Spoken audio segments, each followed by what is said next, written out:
Today, we have a Lennox unit. We're going to inspect the heat exchanger and find holes. This style requires 2 people. Welcome to my world.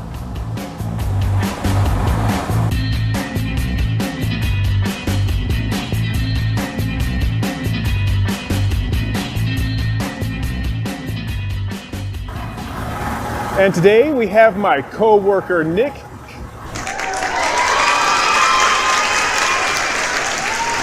And what Nick is going to do now is going to shut the power off to the rooftop unit.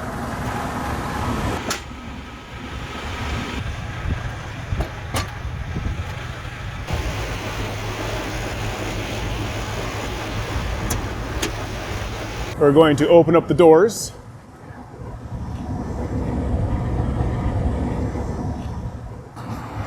And here we are. Here's the blower motor, blower assembly, and underneath it is the heat exchanger. How awesome. So we have 2 bolts, one there and one there we have to remove, and then we pull this whole thing out. And this part is why it requires 2 people.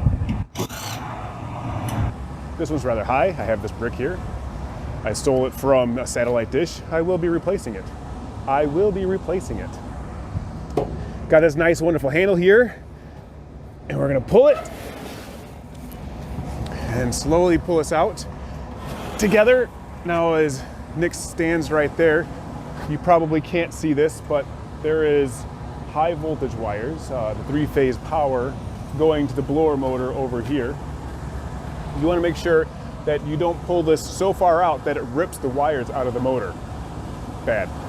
So we're gonna continue pulling this out until it gets close.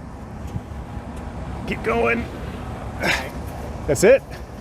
I got a little bit of play here because you want to be able to see inside the heat exchanger a little bit more. All right, and Nick's going to hold it here for the remainder of the time while I crawl inside. Here we go. And while we're standing here, we do have a pillow block bearing right there with a Zerk fitting, grease fitting right there. Make sure you grease your bearings when you pull this guy out, because replacing bearings is not going to be easy as I try and squeeze in here. Okay, so here's the heat exchanger right underneath the blower assembly. We're gonna try and do this quickly so Nick doesn't struggle. As we look it over, a scratch awl is a good tool, or an awl, whatever you want to call it, is a good tool to inspect heat exchangers with. So right here, I see a lot of rust. This seam is starting to split. So there's a hole there. There's a spot here that's starting to wear through. So I'm just lightly brushing this across the heat exchanger. So I mean, this right here shouldn't be going through it, but I just gently brush it across here, and we have 2 holes. Let's see if we can zoom in. See one there. And the other one right there.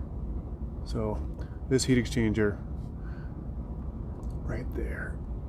And it goes. So this heat exchanger has two bad holes in it already, and I only just stuck my head in here. So you want to look along the welded seams here. Those are usually where your holes develop. So you want to check both heat exchangers, this heat exchanger and that heat exchanger. I am getting out now. Hopefully I don't fall.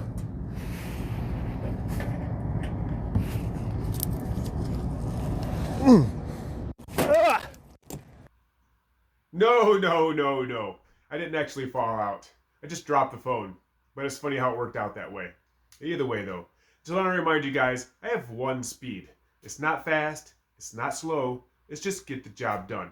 But this next section of the video, we're going to continue on with inspecting the support plate where the induced draft motor mounts to. Let's take a look.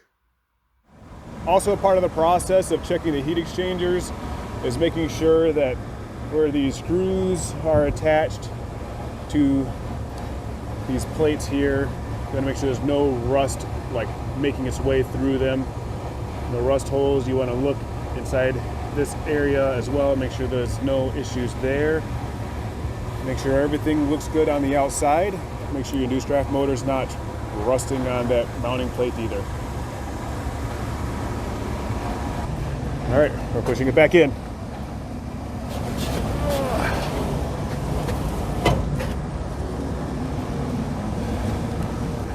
Time to submit a quote.